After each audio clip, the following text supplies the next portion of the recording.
update. We've been for those of you that joined us for the first time, we've been doing this every week, letting our members know. We've upped the numbers after last week. We had about 136 show up last week, so we expanded our coverage. So we're in the 500 range now as far as the people that can join. So we can probably take as many people as sign on, and they'll continue to sign on. We're up to 89 right now. A few real quick housekeeping things before I turn over the mic. Remember, this is, despite everything else going on, Fair Housing Month. And one of the issues that we're getting calls about, that we talked about it on Monday with an NAR conference call, and some of our property managers are hearing the same thing. Just so we'll be prepared, people are talking about making those with the virus a handicap, and then they will be covered under fair housing laws with everyone else. There might be some folks who can give you an update better on that. There are also some states, West Virginia hasn't done it, that are by executive order telling people that if you at your request as a tenant, you can, under this pandemic situation, demand that your security deposit be used as a month's rent. So those are a couple of things. Haven't happened in West Virginia, but they're happening in other states to keep you guys apprised of.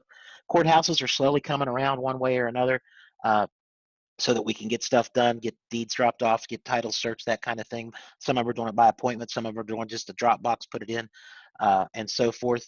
In terms of the economy in general, talked with Scott Adkins, with the interim director of Workforce West Virginia. He says he said that for the extra $600 that you have to have been March 29th or after to be considered that to be considered for that. They have 124,000 applicants right now, which is a high number, obviously, for West Virginia unemployment. But they've got a lot of numbers. He indeed verified for me that realtors, of course, will be covered once they start getting the independent contractors status done. He said that should be next week. We're Wednesday, so hopefully that's not going to be too long. If you haven't filed for unemployment and you intend to, go ahead and go online at Workforce West Virginia and fill out your profile so that you can get that out of the way. We've also found that those of you that have business interruption insurance, it's probably not going to cover this pandemic. We've heard that the West Virginia Insurance Commission, I haven't got a call back from them. I've been trying to talk with them about it, that they have ruled that this isn't considered an interruption of business that would be covered. And apparently it's up to each and every state's individual insurance commission to determine whether or not what covers in business interruption insurance and what doesn't. I can tell you that the loan process is working well. My credit union was not a preferred provider, but they became one and have already issued 3 or 4 SBA loans. The process was a little tedious, but it was fairly quick in terms of turning it around. And so we've, and I say my credit union because I'm on the board, but my small credit union loan have probably put out 5 or 6 of those SBA loans and kept about 300 or 400 people, I think was the last count, on a payroll that wouldn't have been otherwise. So that system and process is working. I'm sure Senator Capito will want to talk more about it. We were hanging pretty steady in terms of number of new cases until, as some of you read, I'm sure Wayne County had a big blowout in a nursing home and hit 67 in one day, 30 staffers and 36 patients, I believe, was the case. And so what Dr. Marsh tells us is that we're at our peak. Supposedly we were at peak at Easter, but they're not going to consider changing anything until he sees 14 steady days of a decline in new cases. That's the gauge that they're using. And he's talking about, at a press conference yesterday, they're talking about mid-May instead of the end of April. So we'll see, and we'll follow that as it goes along. Now, I won't take any more time. I just want to get those items knocked off. We have a lot of guests today, or 2 very important guests, and I'm going to start with Senator Shelley Capito, who's joined us from I don't know if you're in DC or not, but to talk to us about what's going on in DC and what's going on maybe out just beyond our front yards that we don't get to cross through anymore. So with that, I will turn the mic over to you. Well, thank you, Ray, and it's great to see everybody and be with you all. I'm in my kitchen in Charleston. I have been holding court here in the same position, I feel like, every day. Just talking, keeping up to date, trying to figure out, how to help people. It's been very interesting, the teleworking. My staff is still very actively teleworking. I just found out today that one of my caseworkers has 121 unemployment cases. What I've learned through this whole thing is everybody's case is different. Whether you qualify or not has to do with a lot of things. And some of those things aren't up and running yet. So what I'm going to do is kind of go through basically the CARES Act, just top line. Most of you have, and Ray mentioned some of the parts of it, but I'm going to go through that and then open it up for questions. When we realized what was going on, we wanted to make a quick response, and we wanted to make a response on the healthcare and on the business side, economic side. The healthcare side, you see it already going to work in terms of more PPE, in terms of more help for our frontline providers, our healthcare workers, and like for ventilators, masks, gloves. Also, development of a vaccine, development of the antibody test, that's all moving forward very, very rapidly. But I will tell you this, and just talking with our county health officer here in Kanawha County, and it's probably the same in every county, our nursing home situation, when you get one, because it's such tight living, you got to test everybody and all the staff. And that's really where a bigger strain on the PPE is going. So if you have extra PPE or people come to you and say, I got masks, I can deliver them, I would look to my nursing homes right now, because I think they have a particular shortage. So and the other part of that healthcare thing is help for our hospitals. We put $100 billion into the hospital help. 30 billion of that went out last week. For instance, Mon General got 7 million, CAMC I think got 10, WVU probably got 12, and these are straight out grants to our hospitals. But as you know, many of you are on the boards, or people who are work there. They've had to lay off people, and they've stopped their surgeries. Their beds are down, so their revenue is way down, 50% less of a lot of them. So that's not solving their problem, what we gave them, but it is helping them, I think, a little bit. And we're going to continue to help them. So also in the CARES Act is a whole program around the economics. Now, I'm happy to say today, and some of you may already know this, that the individual stimulus checks are being delivered and have been delivered and beginning to be delivered. I got 2 texts this morning from people who got theirs. It's $1,200 for anybody who earns $75,000 or less. For a couple, it's $150. You would get $1,200 for each person, and then a $500 for every child under the age of 17. There's a lot of questions about, what about my college student who I have as a dependent, who also works and files taxes? That person's not going to get anything. They're not going to get the $1,200, and they're not going to get the $500 as a dependent child. So that's kind of one of the issues that's caused some consternation, obviously, for college students, but for parents of college students. If people are on Social Security or disability, they're going to get checks, even if they haven't filed their taxes, and they're going to get it through the same mechanisms they have set up with Social Security. I would encourage people to go to the IRS.gov website, track or follow my refund. If you want to put bank information in there that you don't already have with the IRS, you'll get your refund a lot quicker. Those are the stimulus checks that are now beginning. Interesting to see, and it'll be interesting to see what impact it has on your business, but it says what people are doing with these checks are just your basics: paying the rent, buying gas, buying food. And so I thought that was interesting as an initial hit. The other thing on there is there's 2 SBA loan availabilities. There's it's called EIDL, Economic Injury Disaster Loan, or something like that. That has actually ended up to be a little more problematic than what was originally planned. It was supposed to be like like shot in the arm, if a $10,000 sort of forgivable grant, and then a long-term loan at very low interest rates. But they've sort of changed it a little bit. Instead of being a 10 grand for everybody, they're now predicating that on how many people you have working for you. So if you're a single proprietor, you would get $1,000 and not $10,000. So that one you apply online at the SBA. The other one, the big one that we've seen a lot of interest in West Virginia, and that Ray was talking about, is the PPP loan, Payroll Protection Program. You go to your lender, whether your lender's an SBA lender or not, you go to your banker.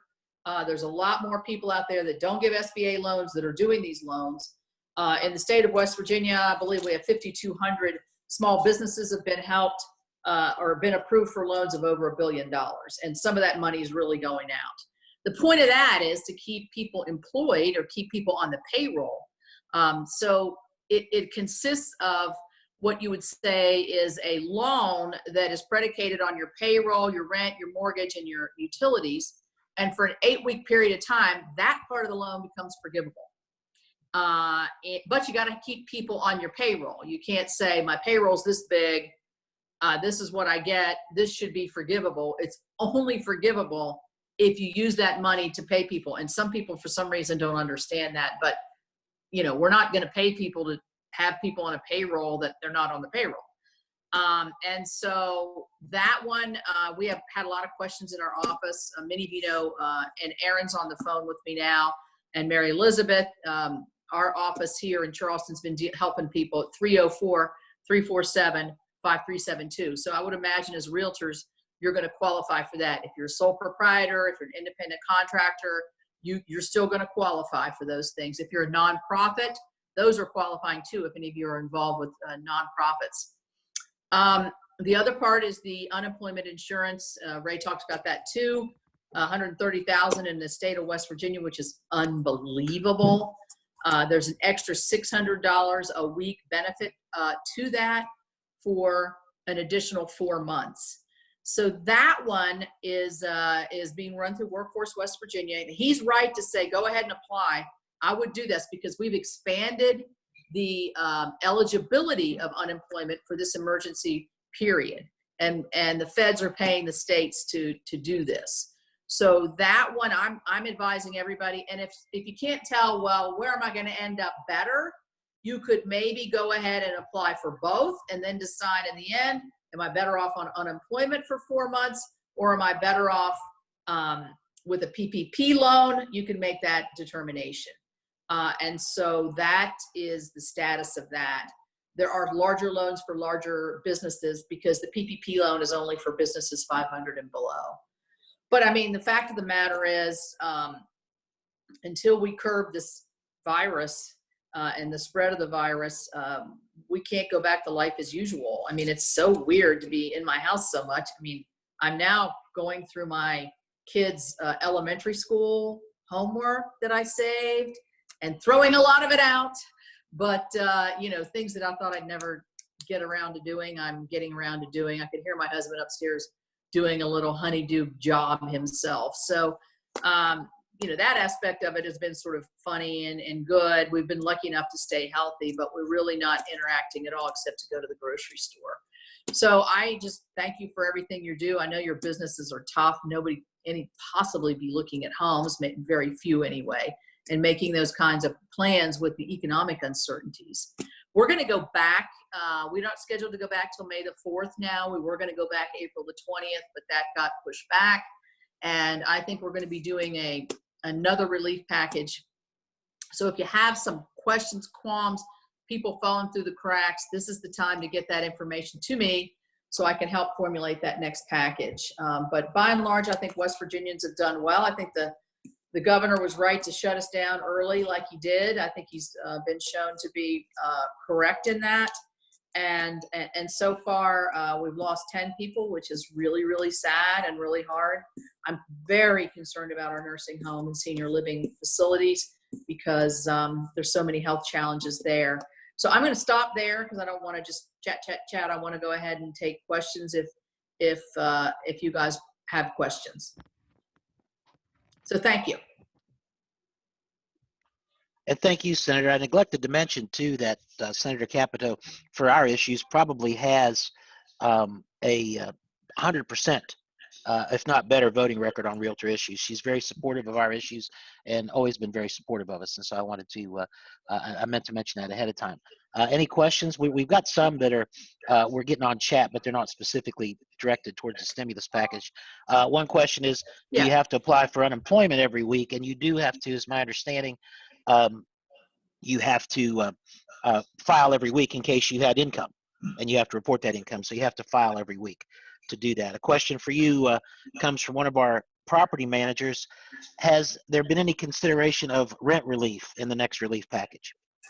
You know, that's a good question, and that brings me to another issue. I've been doing town hall meetings. I've also been on the radio quite a bit with Hoppy Kercheval trying to answer questions. And one of the questions I've been getting is people who are landlords or apartment owners who, A, they can't show their apartments, nobody's coming to see them, obviously kids out of school. So in the Morgantown, Huntington areas and other places where there's college students or university students, that's an issue. And at this point, there is no relief in this package for that rent relief. There is a stay on evictions and closures for a lot of people. So, you know, people are getting relief there on the renters side. But at this point, except for in the business loan area, where there is relief for renters and mortgages of business owners, that's the only relief I know in that area. It comes into it's a particular problem. We talk to our folks in Morgantown and Huntington, mostly because it's the only place in college towns, university towns, hundreds and hundreds of leases expire on the same day. Right. And that day is coming up pretty soon. It's probably this month. And then they have new leases that have already been signed, and now it's you know, people aren't going to move out because in most cases they've left Morgantown to start with. So it's in the large landlord college town setting, it's presenting some pretty serious problems. Yeah, and the other problem you got there is you don't know what scenario the president and others are going to do in terms of, we're talking about the president of the universities here, about going back to school in August and September. I mean, we're going to assume that's going to happen, but I don't think anything's affirmative. I mean, I think WVU's already said they're not going to have summer classes. So on campus, that's an issue for landlords. And I just got it. I know that May is that turnover.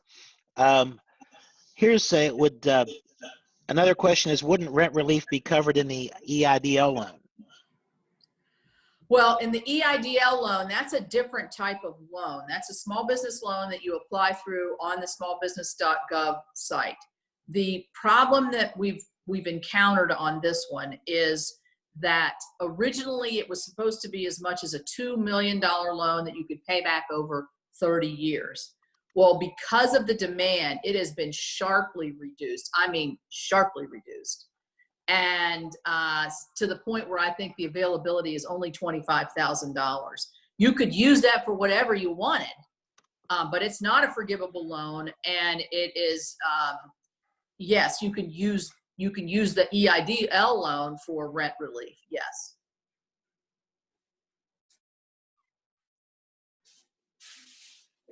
All right.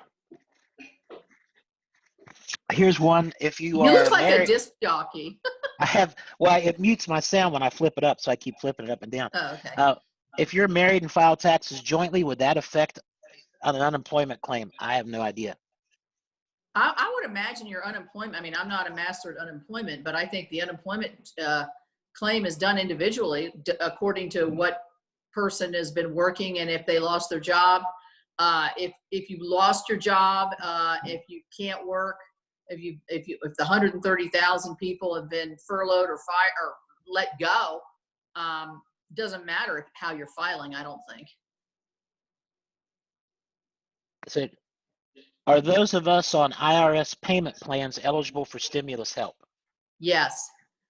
The only thing that is affected by your ability to get a stimulus plan in terms of being in arrears to the IRS is if you are delinquent on your child payments, your child support payments.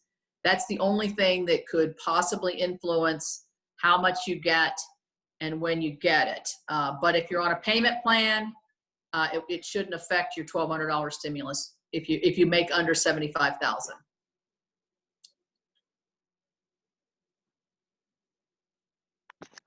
This is probably, can you explain further if fair housing is going to push through allowing security deposits to be used for rent, or is it Wow. just being discussed? That's not, well, when I mentioned that earlier, let me chime in. That's not it wasn't a fair housing issue. It was what we heard from the meeting on Monday in many hours, some governors are putting that as part of their executive order, and the governor in West Virginia has not done that yet. Yeah, I don't, I haven't heard anything of that at the federal level. Anything else? Nothing else is popping up here.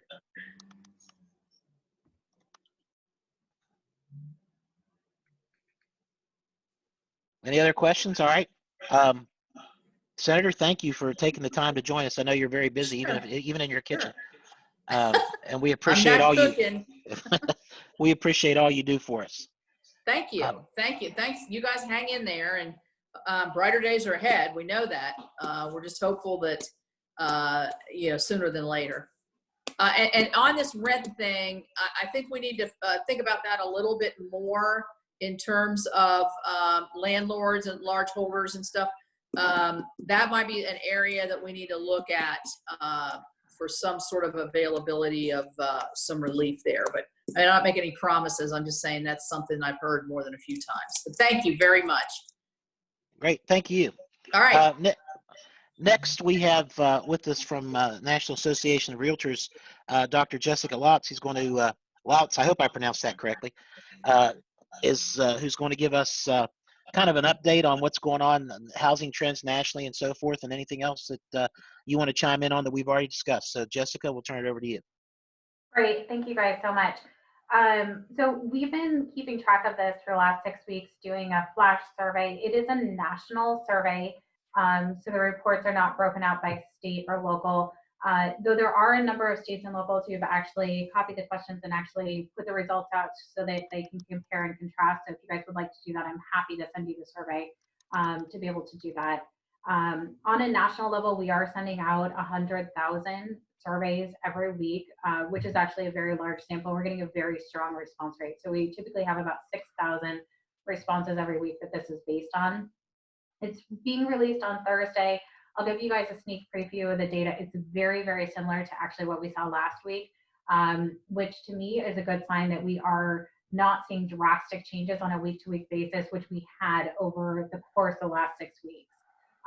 When we are looking at this data, yes, absolutely, not surprisingly, buyers and sellers are saying, you know what, even if I was working right now with my realtor, I do need to take a pause from that transaction, either for my own safety, health, and welfare of me and my family, or just because financially I need to get everything in order and make sure that I'm okay to move forward with that transaction. The good thing is that overwhelmingly we are seeing that people are just pausing for a couple months as opposed to saying, I want to stop altogether and don't plan to resume looking for a new home. Just 1 in 10 realtors said that their client has actually decided to stop altogether their transaction. We are expecting that, yes, we will see a slowdown in sales in the next few months. Existing home sales and pending home sales, which we release on a monthly basis, is a backwards looking figure. So the report on the past month before us, we don't necessarily have the data moving forward until, again, that month is over. So the last couple of months has actually been very strong when we look at the existing home sales numbers and we look at the pending home sales numbers. So it's probably not until we start releasing data at the end of April, the end of May, that we're truly going to see what the market is doing right now. So taking this flash survey gives us a good understanding of what the behavior is like in the market. We do suspect and we hope that home prices are going to actually remain steady. And the reason why we believe that's probably going to happen is that inventory going into this crisis was actually very restricted. So we saw home prices increase for more than 96 months on a year-over-year basis. And as that inventory has restricted, it's just risen home prices even further. And we are seeing that some sellers are just removing their homes from the market altogether. So that's, again, going to just increase prices. There are, of course, a lot of job losses right now.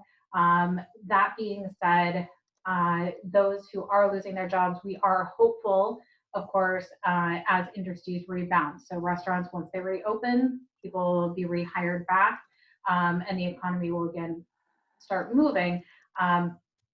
I cut my own hair this morning in my bathroom sink, so I'm sure everyone's paying attention now and is looking at my hair. I put on bright red lipstick so that you can't tell the differences here in my hair. That being said, I think that when we look at the restarts of businesses, much like I cannot wait to get my hair cut by a professional, we're going to see a rebound in things like real estate. People are going to want to make that transaction happen and go back, just like we're going to see childcare services and restaurants rebound at that same pace. I think it's going to happen very, very quickly. When we look at the changes that sellers are making, we know that some people do have to move right now. So maybe they're in a situation where they have a new job, they're in a divorce, they're just got married, or they have a new baby, and so they can't wait. And so we are seeing that some of those transactions in some states are happening, but they're happening with a lot of virtual tools. A lot of technology is being used in that transaction. So be it virtual listings, virtual tours, even virtual open houses. So all the looky-loo neighbors can just come in virtually as opposed to actually stepping foot in that house. A lot of people are embracing e-closing technology, e-signatures to make that transaction happen, as opposed to having to add one more layer. That being said, on the residential side, only a third of realtors reported that if they have contracts currently, they're not seeing delays. So the vast majority are seeing delays. So maybe it's the title search process, or it's the appraisal process, home inspection, something along that line. It's not a cancellation of that contract, but it is a delay as opposed to an on-time closing. We do collect data on information because a lot of members out there are landlords. So we are seeing data back that if people are a personal landlord, they're working with their renter as much as they can work with that tenant, so that if you can't get that rent payment on time, perhaps taking a partial payment or trying to work with that tenant in some way, and being accommodating. Property managers, if they're functioning as a property manager, if you guys are doing that with a big apartment complex, sometimes it's harder to be able to make those accommodations. So we are seeing that our members are trying as much as they can to be able to do that. I think that's all I have that's prepared just on where we are right now with the economics, where we're expecting to go. I think home sales and transactions will happen. There's a lot of pent-up demand. As the senator said, she herself is doing honeydew projects, and they're doing them in their home. And I think a lot of Americans right now they're cocooning in place, or have this forced cocooning, or taking on these projects. But I think a lot of us are really saying, are we happy in this space? And if we're not happy in this space, if we can't take on that project, then what can we do in the next place to be able to be happier? So maybe that's a smaller town, a rural area, more yard space so that you can plant your own vegetables, because we certainly can't find them in the store, right? So I think there's a lot of people who may change up their living situation. I think there's also been a lot of fodder about perhaps in 9 months, we're going to see the stork, who's going to be very busy. So I think that we could have a baby boom coming out of this, as happens with a lot of hurricanes and natural disasters as well. So I think that could be something where that could also spur some movement that wasn't necessarily planned. I am happy to take any questions, but that's all I have prepared. Great, thank you. Any questions? This is your time to talk to the experts, guys, so don't take advantage of it. I've got a question here. I'm not sure if it's one that's you can answer, but it just popped up. Is if renters are not if rentals, a rental business isn't an LLC, can you file rental losses for payments or for deductions? And that might be, our accountant's not on here, unfortunately today, but. That is certainly not a question that I know the answer to, but I am happy to take that back and see if I can find an answer for you. Have you, and this may not be it either, but we get a lot of these. Do you know if they've made any decisions? I saw two things. One, I saw today that the mayor of New Orleans said he's not letting anybody come to New Orleans until 2021. And two, our folks are still waiting desperately to know what's going to happen with core standards. Yeah, I do understand that core standards is one of those things that is currently being evaluated right now. There's a number of those. including conferences going forward. So yeah, I did not hear that news about New Orleans. Been on a lot of webinars today, so that is news to me, and that that is something that I will certainly try and get an understanding of, because our annual meeting was supposed to be in New Orleans this year. I know our mid-year meetings has all been rescheduled as virtual, and the schedule is actually now posted. There's been some different flexibility that's been within the mid-year meetings, and that the meeting times were traditionally 2 hours long or 90 minutes. Now they've been reduced to an hour. So a lot of creativity using virtual tools there. Great. And yeah, I just saw that this morning from the mayor. So, I mean, I'm sure there are lots of people planning on going to New Orleans for meetings this year that I guess is not going to happen. So, got another question popping up on the screen. Hang on.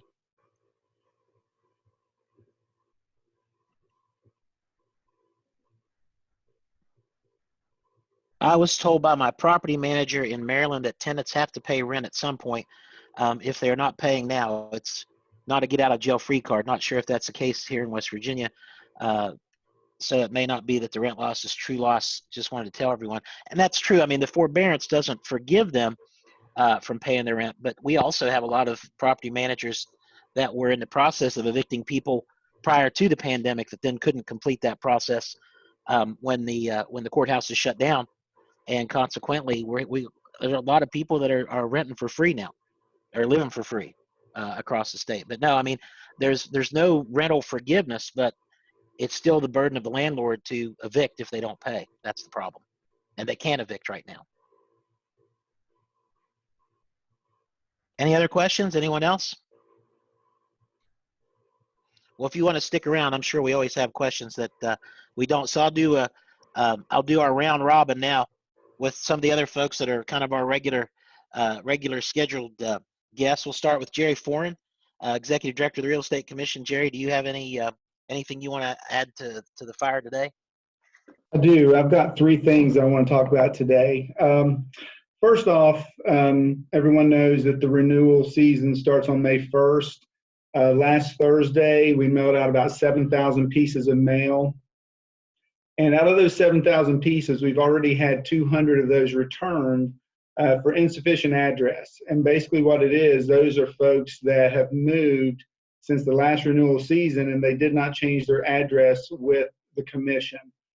So what I'd like you folks to do, if you just pass along to anyone and everyone, when you are going online this year to renew, you have the option to update your address. If you could just please pass along to all the folks that you deal with on a daily basis, brokers, talk to your sales staff, and just have them update their address and their email address, we'd appreciate it. Because what we have to do now is go back, readdress those letters that are sent back to us and send them out again. So it increases our postage.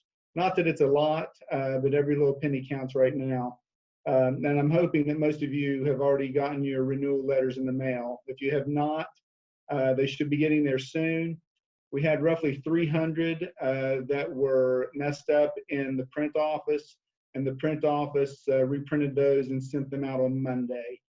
So most everyone should have it at least by the end of this week. An update on the PSI testing centers. As you're all aware, PSI stopped testing about a month ago when all this first started, and they had hoped to have their testing centers open for limited usage by today. Well, as of yesterday, that has not yet happened. They are still in the process of trying to get their safety protocols in place for limited reopening. And what the plan is to only allow so many people in the facility at one time, just like most other operations are doing now. They're going to be cleaning the equipment after each usage. They're trying to work through the different protocols with the proctors at all the different locations having the PPE gear. And there's just a lot of things that they're working through that they had not anticipated earlier. We're supposed to get another update from them next week. So we're hoping that when we get that update next week, we can pass along what dates the testing centers for West Virginia will be open. We're getting a lot of calls about that, and we have a big backload. So when these testing centers finally do reopen, we're going to be sending them a lot of business. So hopefully that'll be soon. And then the third thing I wanted to tell you today is that the Real Estate Commission met this morning. We had our first Zoom meeting, and it went very well. We had a few technical difficulties in the beginning, like you always do when you try something new. But we had a good meeting, and the one thing I'd like to pass along today, and I'll be sending this out officially on Commission letterhead later this week. You know, the Commission is self-funded. We get all of our funding through year renewals and through fines and through things like that. We get no money from the state. We're a self-funded agency. So there's very little that we can do that would help financially. But there is one thing that we could do, and we discussed it this morning, and the commissioners made the decision to do this. As you all know, 2 years ago when we went to an electronic renewal, we had a rule passed so that anyone that wanted a paper form could request a paper form, but then there would be a $35 processing fee attached to that form. For this year, we're going to be filing with the Secretary of State's office a suspension of that rule so that if anyone needs a paper form for any reason, that they can file their renewal on paper and there will not be an extra charge this year. It's not a lot, but we feel that it's a little bit something we can do to help give back and help folks who are having difficulties financially right now. And then there is one more thing, CE, of course. We're continually getting calls about CE, and we're just passing along again that we're working with the WVAR and others to get CE done via Zoom quickly. And remember, there's always online options that you can take. And that's all I have for today, but I'm happy to answer questions. I got two, Jerry. First one is, will online license renewal be available this year? And I assume you're right. You just answered that. I mean, you're still doing online renewal like you've always done. And the second question is, will the notification for the testing centers be sent via email, or how are we going to know when they're open back up? When they open back up, we'll be sending out a mass email to everyone, and we'll be posting on our Facebook page and on our website. We hope to have an update by next Wednesday. We'll also, in terms of CE and continuing education, we were running tests this morning to make sure all the equipment and things work. And we're going to do a test run of a 3-hour class next week, which we'll send you the paperwork and info on. We're going to keep that group small to make sure that we know everything and the way it works and how that it's working correctly. And then I believe it's the week after that, and then the week after that we'll run consecutively through the week. So we'll have probably 12 offerings on Zoom in the next 2 weeks. So we're up and running. That we've been getting, or any forecast of what's going to be coming to you guys, you're going to be loaded. We're just getting a ton of calls about CE. Yeah, we just want to make sure that everything works before we blow it out for everybody. So that's our only holdup. Sure. All right. Well, and these guys are going to stay on here. If you have another question that pops up, that's fine. Drew, you have anything you want to add? Drew Myers and AR.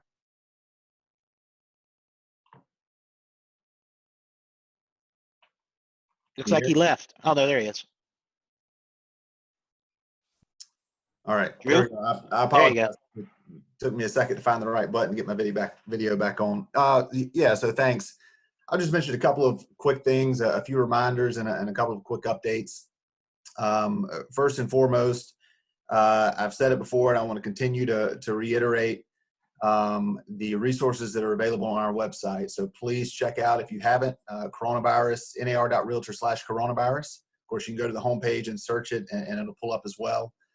Lots of great resources there, including many FAQs. So we've got a long list of questions with answers there, and a general FAQ. We've also split out a few special topics, information on SBA loans, information on unemployment, the Pandemic Unemployment Assistance Program. So please continue to check those out because they are continuously updated. So if you looked at it last week, I can almost guarantee you there's additional information there now. So please keep that in the back of your mind. On that note, we have also added an additional FAQ, or we're calling a quick reference guide on health insurance coverage. So check that out. There's some general information there on coverage for COVID-19 testing, treatment, and the like. And you can find that again on that same page under that information. I mentioned I guess maybe 2 weeks ago, Ray, when I was speaking with your group, that NAR is also, in addition to our advocacy efforts, rolled out a program that we had initially implemented back in the 2008 crisis called Right Tools Right Now. We're continuously updating the programs that are available through that initiative for free or at a reduced cost. So things like reports, market reports, and other programs that are available there that we've offered, but now at a free or reduced cost. One really important piece of that that's a new program is our telehealth service. So available to all members and their families is a telehealth option through NAR that you have to sign up for. The deadline to sign up for that and receive the first 2 months for free initially was today. We have just gotten a notice, literally got a text about 10 minutes ago, that has been extended through the end of May. So please take a look at that if telehealth services is something that you think would be useful to you or your family. Again, if you sign up before the end of May, you get 2 free months covered by NAR, and then it's a subsidized rate after that. So I think it's like $7 or $8 a month fee to continue with those telehealth services after the first 2 months. And then the last thing that I'll just mention, Ray, you had already mentioned the conversations the other day regarding the fair housing component. We are in the process of working with some consultants right now to develop guidance for members on the precautions that they can take in the event that party alleges having contracted COVID and that it is a disability. And so that is underway, and we should be issuing guidance, I imagine, very soon. And of course, we'll make sure that I get that out to Ray and have that available to share. So that'll do it for today. Thanks, Ray. All right. Thank you, Drew. Brad, you got anything you want to enlighten us with? I don't know that I really have anything new. I can't remember if it was last week or the week before we talked about boards holding electronic meetings and how many of the bylaws didn't provide for that. Some of them do, but some of them don't. And I guess all of them incorporate Robert's Rules of Procedure, which doesn't provide for electronic meetings. So I have drafted up a motion, sort of an emergency motion, and then a resolution that can be adopted after the crisis is over, and boards who were not authorized by their bylaws to meet electronically can ratify and confirm all the action and votes that were taken in that manner once they can reconvene in person. And that'll be finished this afternoon. It's being typed now. And I'll get that to Ray, and he can get that out to anybody who wants it. That's all I have today.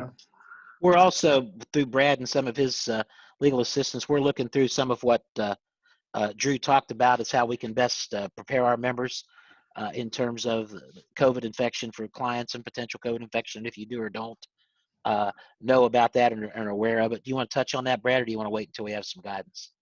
I better wait on that. Okay.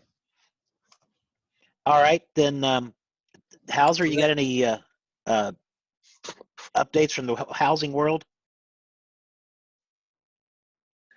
Well, I guess I would just tell you, Or the lending world, I should say. The lending world, yeah, housing. You're the housing world, right? So lending is, we're still holding it together. I wanted to clear up a little bit of a misinformation that's out there. There's some word on the street. I keep hearing it from different parts of the state that Fannie and Freddie have changed their rules. Well, the Fannie and Freddie have not changed their lending rules. What's going on is there's some servicing issues on the backside. So you've got a lot of lenders out there that are throwing in some overlays on the products that they offer, raising some FICO scores, which we talked about before. But I just want to clarify, that's not a Fannie, Freddie, or Ginnie issue. That is a lender issue, and it all has to do with their appetite for risk.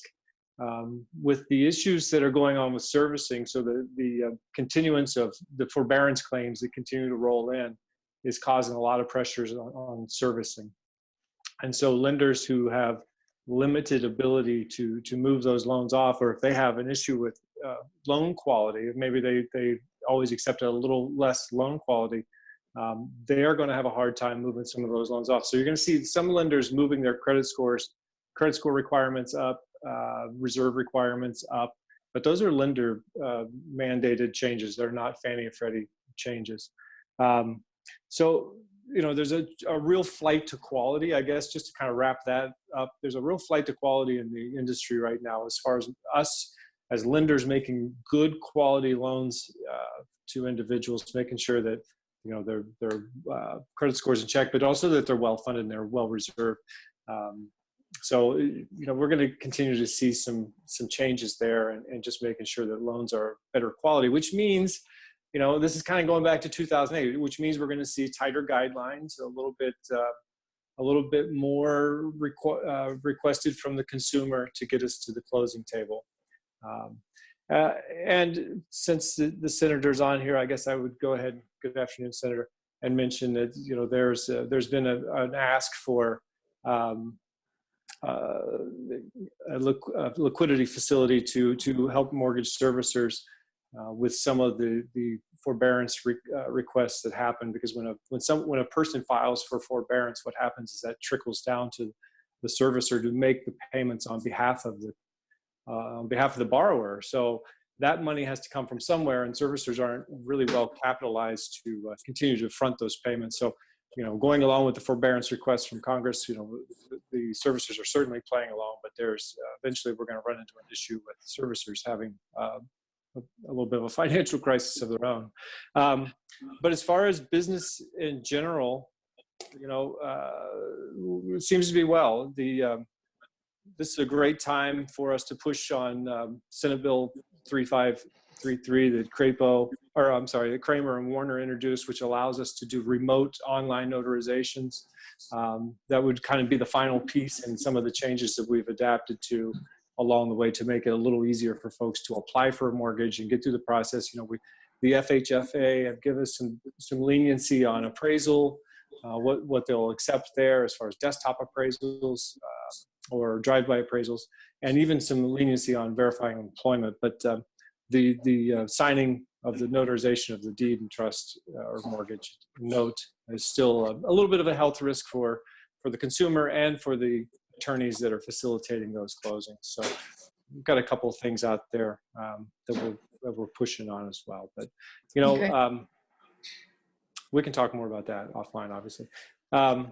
Dave, I can't speak to all of your states, but Sure.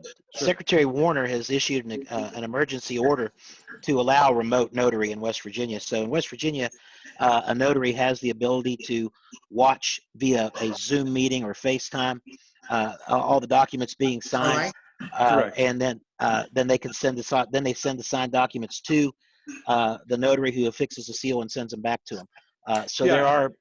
We can do it in West Virginia already.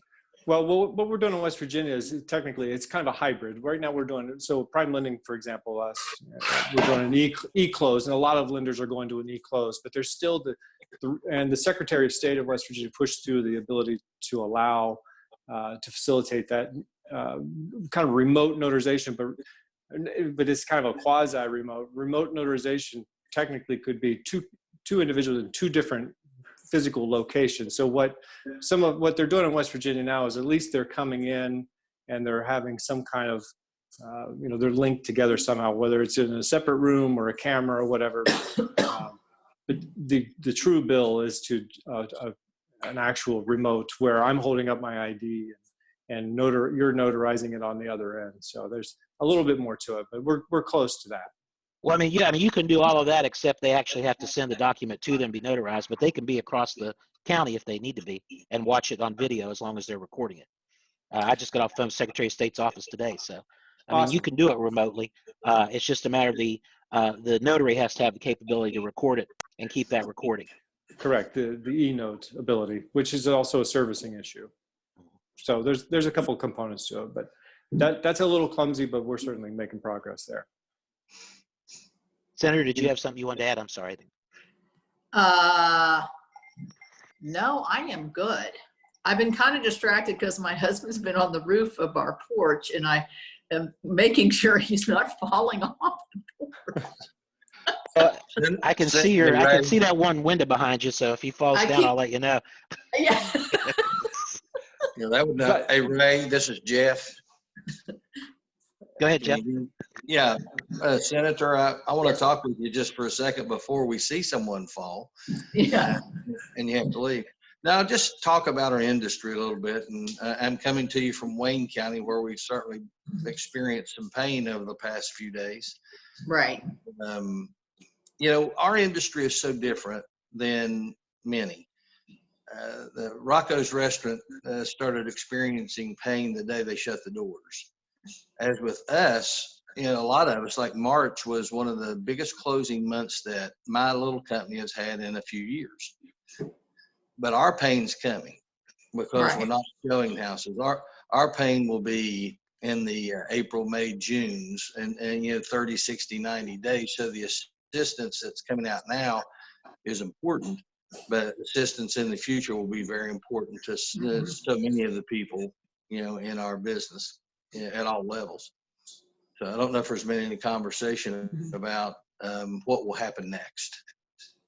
Yeah, I mean, I think, yeah, I appreciate that. And I think you're right to anticipate where we're going to be. I mean, there are others like, for instance, hospitals who are in the middle of this. Well, they're going to have a lot of pain in another month or two as well. So there are some lagging. I mean, they're having it now, but I mean, there are some lagging other industries. We just need to be aware of these. So thanks for bringing that to my attention. Well, thank you for all you do for Yes. us. I appreciate you.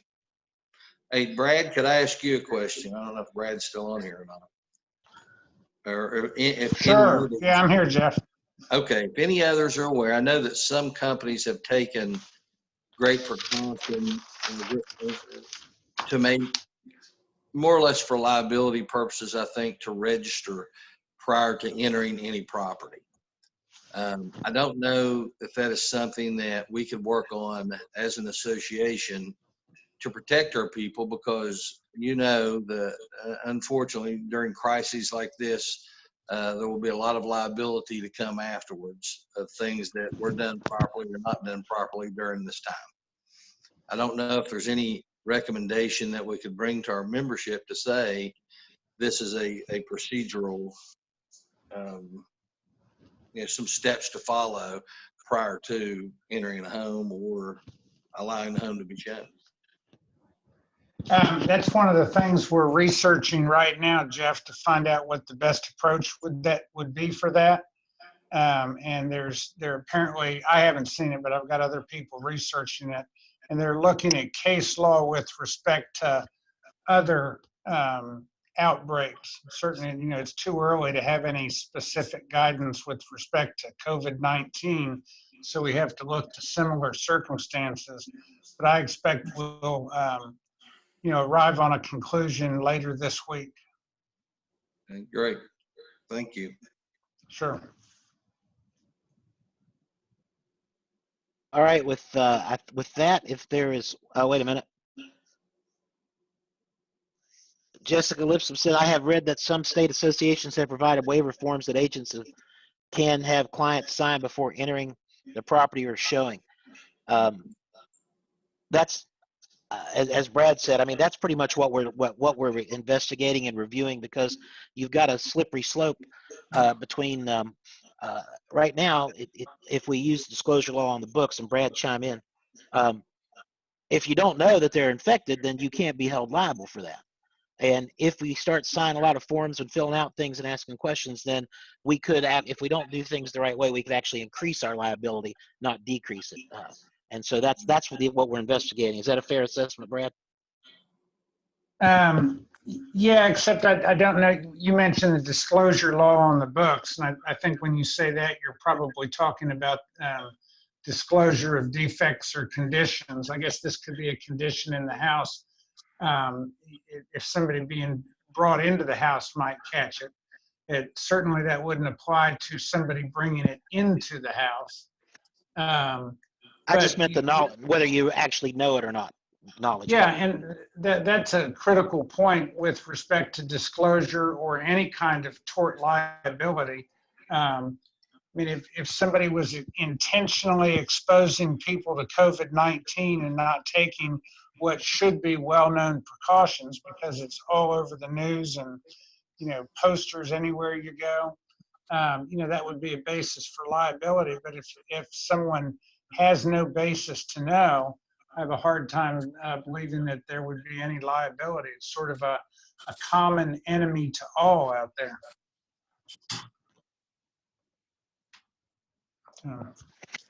All right. I don't see any more questions on there. So, things are tricky right now, but our members are still conducting business as best they can. We are in the process, so we'll help Dave Hauser out. We're in the process of getting a couple of notaries at the office so we can, because we're equipped to do the remote notary, we can do it from anywhere in the state. And so we're going to try to get a couple of our folks with notaries to do that and help the process we're not going to get into notary business. We're going to do it for our members and for closings, but that should help out. The turnaround time for a notary right now is a day, according to the Secretary of State's office, because so many people are applying to try to help that instead of the typical month, they're turning them around in about a day. So we should be official notaries by the end of the week. At the latest, according to the Secretary of State. So we'll see. Jerry Drew's off the phone, but you and Drew are going to have to start shaving less if you're going to continue to be part of this crowd, because you're making the rest of us look bad with your being all clean shaven. There's also I mentioned the insurance commissioner before. They've also signed an executive order, or maybe it was one of the other 100 executive orders, but insurance companies are allowed to. I'm signing off. Thank you. All right. Thank you, Senator. Let me know. Bye. I will. Insurance companies are now permitted to sell insurance and homeowners insurance remotely as well. So all those things are out there. It's trickier, and we have obstacles to face, but we can still continue and proceed to do business. So shoot me an email if anybody has any other. Oh, wait, we got another question. Okay. Thank you, Susan. In the future, we're going to continue to do these. We still had a good crowd, a good turnout. Shoot me an email. Tell me who you want to hear from. Tell me the topics you want us to talk about, so we can continue to keep these fresh and important and meaningful to everybody involved. So with that, there's no other questions. Thanks everyone Dave. Yeah, I just want to clarify on, I mentioned the flight to quality and how a lot of lenders are raising their quality standards. With that said, if you have contracts that are pending out there, or you've got people entering into contracts, for pending contracts, if their pre-approval letter is over 2 weeks old, I would suggest you get an updated one. And if they're older than that, then absolutely get an updated one. But that's something you're going to want to keep your eye on and make sure that your customers have a constant contact with their lender. That's all. All right. Thank you, sir. So please send us some emails. Tell us what you want to hear about so that we can keep these fresh and pertinent to your all's needs. And with that, again, we'll see you next Wednesday. Thank you, everyone. Good meeting today.